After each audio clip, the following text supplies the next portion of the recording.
Hello, welcome back to another video. This is part 1 of the VCL Deux Jours de Cycle Park 2026. We had a pretty early start, got up at about 4:30 and headed off pretty quickly over to Cycle Park. But we had a guest with us this time, so we're taking Harry, who is one of my teammates, under 14s. Right, so we're here at Cycle Park. Pretty early start this morning, 4:30. Yeah, but we got in the car, 3-hour drive, and we're here. It's just coming up to 8 now. Sign on opens at 8:30. Yeah, gear check, sign on, that kind of stuff. So yeah, we're just walking over the bridge now, and we're gonna try get set up and going. We're literally the second people in the car park, so I'm not sure if the start was worth it or not, but we'll see. And just to clarify, this is part 1 of the video. We just had so many clips on the weekend that we decided to do it in the video in 2 parts. So yeah, this is day 1. So Saturday's racing, prologue, and then the first stage, and then we're going to go into day 2, which hopefully should come out soon. Harry, how are we feeling before the race? Well, not great, considering I've got a 15-minute warm-up. Yeah, because you can't pin numbers on for your life. Mate, my hands are cold, okay? So, Harry is going on in about 20 minutes. Yeah, 20 minutes. It's 9:51. I don't know what the time is now. Alex, what time's your prologue? About 10:30, I think. And I'm at 10:47, so... yeah, but Harry's going to win it, aren't you, Harry? Of course. Nah. Yeah, Oh, I got some bad news. Harry's on the way. I ended up on the grass, like, twice in those practice laps. So I did 2 practice laps. Oh, yeah. And then on the grass. So, Harry, you didn't go 37, but you went on the grass for the 90-degree corner, going like 30k an hour. Harry can't go around. Well, there's more room on the grass, you know? It's like free space. And then I hopped back onto the track. And I got back up. Okay, what time are we aiming for in the prologue? Just to finish, really. Not come last. Right. That should be your target, Harry. Yeah, so because Harry was under 14s, he was one of the first starters for his prologue. I think he was off 43rd, so about 20 minutes into the start of the event.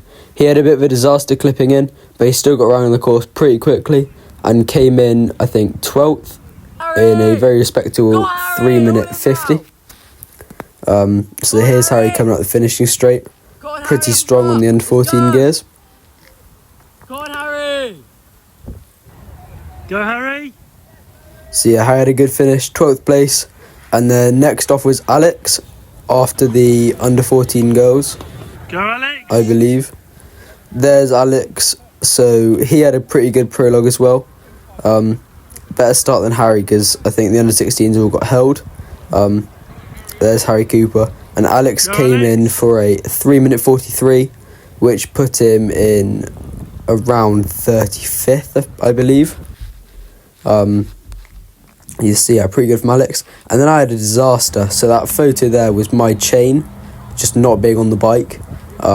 So I had to sort of freewheel over the start line, which started my time, get the chain back on. I was in the small ring, and it was just massive disaster. And then halfway around the course, it dropped again, going out one of the bottom corners. So that is the Strava up there, but that skipped the entire time at the start, getting the chain back on.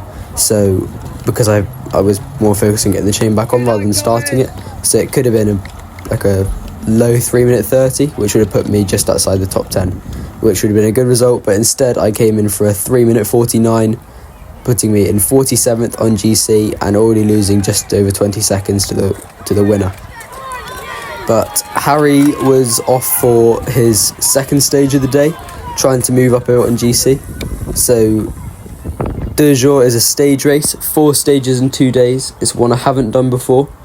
And the format is a prologue, then they do a sort of a longer stage, and then start of the Sunday is a sprint stage, and then it's another longer stage in the afternoon.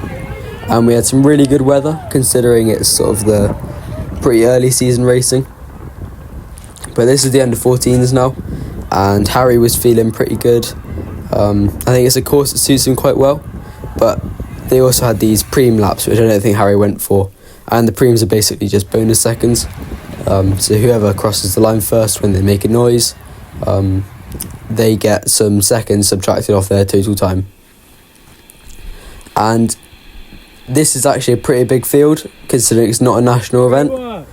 But there's Harry there in third. I think his race had like just over 50 riders, and mine had close to 70. But Harry's got some very strong riders here, so it's pretty good competition. That is Lucas Humplick off the front there. And he was riding to a very strong win in the under-14 boys race. So he got away with a couple laps to go. That is Ted Peters in the leader's jersey leading out that sprint. But he was passed by Taylor Green, so Ted came in for second. Second out of the sprint, but third overall. And then it was Lucas in first, Taylor second, and then Ted third. And Lucas moved up into first overall. Then this is me and Alex doing our warm-up back at the gazebo.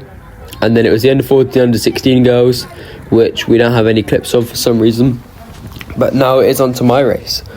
And I think we had the biggest field out of everybody there. I'm here on the near side. And yeah, first large bunch race of the year. They called a preem on lap 1, I don't know if you heard that. But this is Daniel Shipton off the front. And there's actually a fairly significant crash. I'm not sure who actually won the preem, but I do know that Theo Wan went down with another rider. But Theo was just lying in the middle of the track, and when we went back down to the bottom, he was just down there in the middle of the track, just completely not moving. And I think he had a broken collarbone and probably a concussion. So yeah, massive shout out to Theo. Pretty strong performance in the prologue as well. I think he had mechanical, but I think he came in 8th, and that was his race over. But we got neutralised at the end of the second lap, and then they just decided to restart the race. And at this point we only had 2 preems, and it was a much shorter race than intended.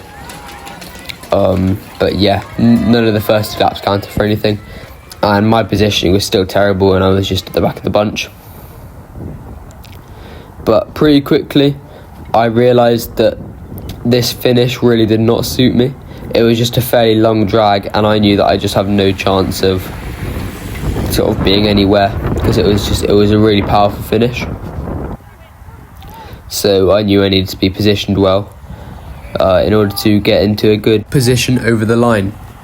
So this was the descent, and it was really fast as well. And Theo crashed at the bottom of the hill, but the descent was basically this, like, it had these sort of 2 step downs, which they were really fast, and they didn't really, well, they definitely added to the racing, but I don't think you didn't pick up that much speed, and then in between it was fairly flat, maybe slightly downhill. But this is coming to the top of the only one on the uphill, and you can just see how hard the racing is, because people are just kicking over the top of these little steeper bits every single lap, which means that you're not really going to be able to move up over the top, because everyone's always sprinting, and it's so hard. That is Talan Jones off the front there, mainly flyers.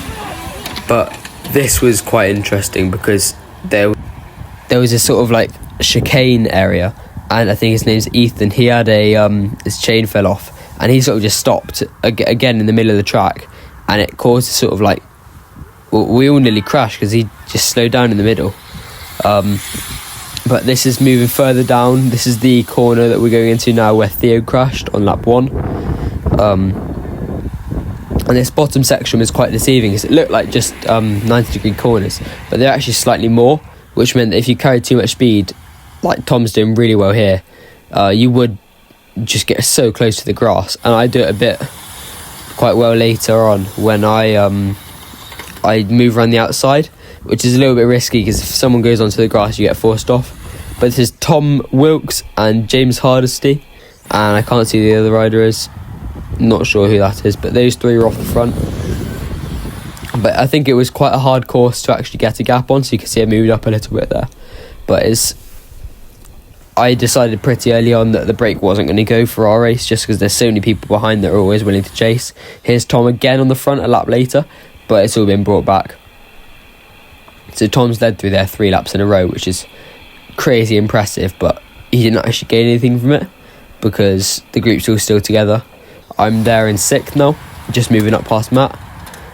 But I just I just decided I wasn't going to go for an attack, because I think some of the main D boys attacked on that lap, and I just decided that I wasn't going to follow, and I just let a couple of people come past me and just try and reposition myself back for the climb. And literally from the start I decided that just sitting in and going for the sprint in this one, although I wouldn't be able to get a super good result, I wasn't going to stand much of a chance in the prelims anyway. It was better just to treat it as a bit of practice and try and get a solid result. So you can see getting sort of towards the end of the race now, but I'm right at the back of the bunch again, and I think going into, this is, I'm not sure what lap it is, it's just getting really close to the end, and I started moving up a little bit, and then going into the final sprint, I had, this still isn't the final sprint, but going into the final sprint I'd actually moved up fairly close to the top 20, but that was all completely useless, because I got up, this is the final sprint now, but I got up to the top of that little steep rise and I dropped my chain again with some lap riders, but I went from about 20th and moving up all the way down to like 40th, had to accelerate again, and then I crossed the line now with, I think I lost 6 seconds, which is just really disappointing. But massive well done to Billy on the win, and to all the other riders who raced, especially Theo.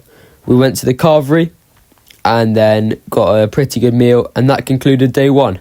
So I will see you in the next one, hopefully coming out soon. But thank you very much for watching, and goodbye.